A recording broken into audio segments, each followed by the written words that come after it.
present to us that make us want to support this. And so, in fact, you've got to do that, and it's part of the process also. And so we look forward to receiving that information. Thank you. Senator Dayton, second time. Thank you, Mr. President. I appreciate you allowing me to speak a second time. I think there needs to be a little explanation again on the rules process and also some justification for what is happening in the Rules Committee.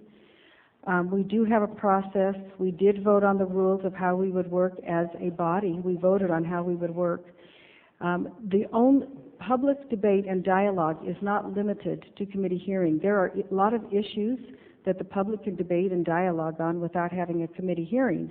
But as far as having a committee hearing, that is a process that has to go through the legislative process, and there have to be the votes to do it. The accusation that the Rules Committee is not treating minority bills fairly, I think, is questionable. I am looking at the list of bills that are being held in rules, and for every minority bill that is being held in rules, there are 3 to 4 majority party rules that are being held, which kind of is reflective of our numbers up here. The majority party is the majority party because that is the will of the electorate. So our process moves according to the rules that we adopt. There is a sifting process, and this is a step in a process if the minority party, I should say the maker of the motion has the votes to lift the bill from rules and have it heard. That is a process that we will proceed with, but we have to realize that our committee time is very limited. There is no possible way to hear 1,202 bills in 45 days. I, for one, am not in favor of lengthening the numbers of days that we meet. I think we need to be judicious in our efforts, and so I would speak against the motion to lift and then would leave the bill in rules. Thank you. Anyone else? Senator McAdams for summation. Thank you, Mr. President. Everybody's had a chance to speak, and I think I'd like to take my opportunity now. Senate Bill 148 would enact protections against discrimination in housing and employment based on sexual orientation and gender identity, similar to protections adopted first by Salt Lake City and now by 10 other cities in Utah. This bill is necessary for several reasons. Firstly, because discrimination exists in Utah, as studies have shown, and I'm happy to provide that data. And that data was provided at the beginning of this session. I believe most Utahns are respectful and welcoming of others. Yet there are those who will fire or evict a person because of their orientation. Secondly, while Utah is a warm and welcoming community, that is not how we are perceived nationally. Frequently, businesses and employers looking to locate in Utah ask if their employees and families will be treated well in our state. Now, we know they will. And when we are asked by these businesses, we are able to demonstrate the great community and lifestyle Utah offers. Undoubtedly, however, many businesses never ask and simply look to locate their job-creating enterprises in another state.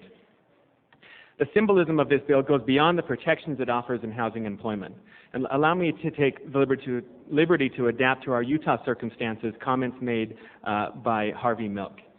Somewhere in Bountiful or Provo, in Emory or St. George, there is a young gay person who fears that if their landlord finds out, they might be tossed out of their apartment. Their employer may fire them, and their neighbors and family might turn their backs on them. And that person has several options.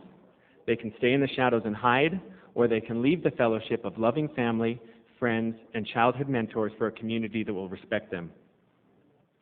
And then one day, that individual might open up the paper and read that the LDS Church has endorsed Salt Lake City's non-discrimination ordinances, or the Utah legislature adopts anti-discrimination protections. And they realize there is another option. They can stay at their home in Provo or St. George.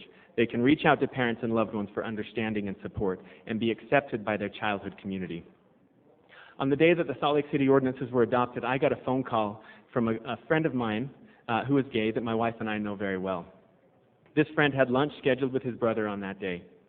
Knowing that I had been integrally involved with the crafting of the Salt Lake City ordinances, he related to me that the topic of the ordinances came up in his lunchtime conversation.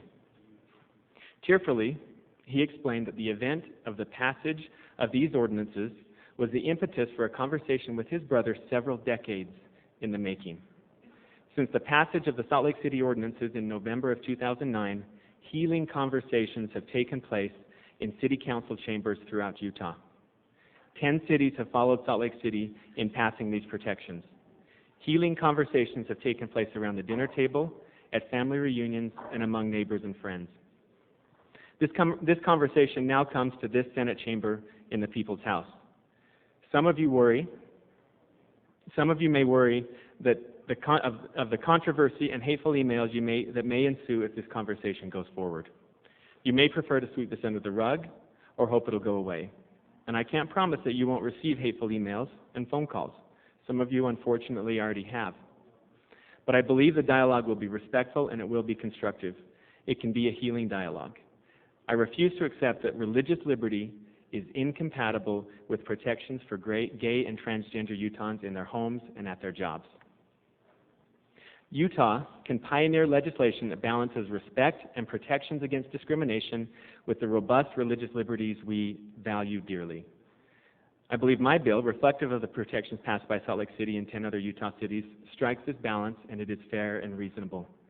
I'm willing to listen to ideas, to criticism, and make adaptations to achieve a better balance if new ideas come forward. We can't find this balance unless we are willing to open our doors to a public discussion. My constituents have bestowed their trust in me to begin this dialogue, and I ask for my colleagues in the Senate to give me a similar measure of trust.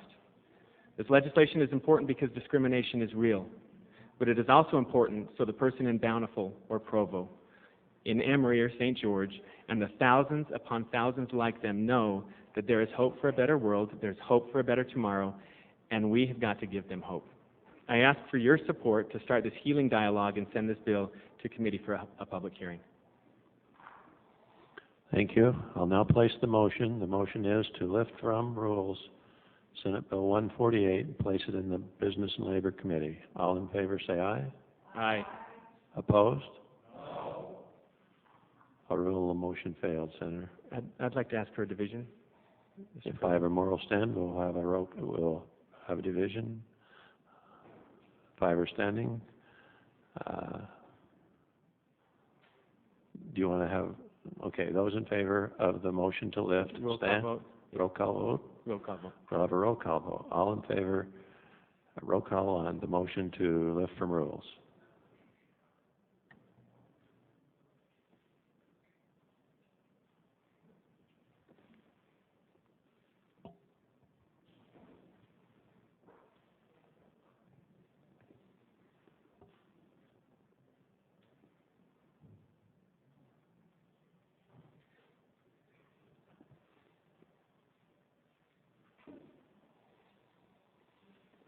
Senator Adams? Bramble? Butters?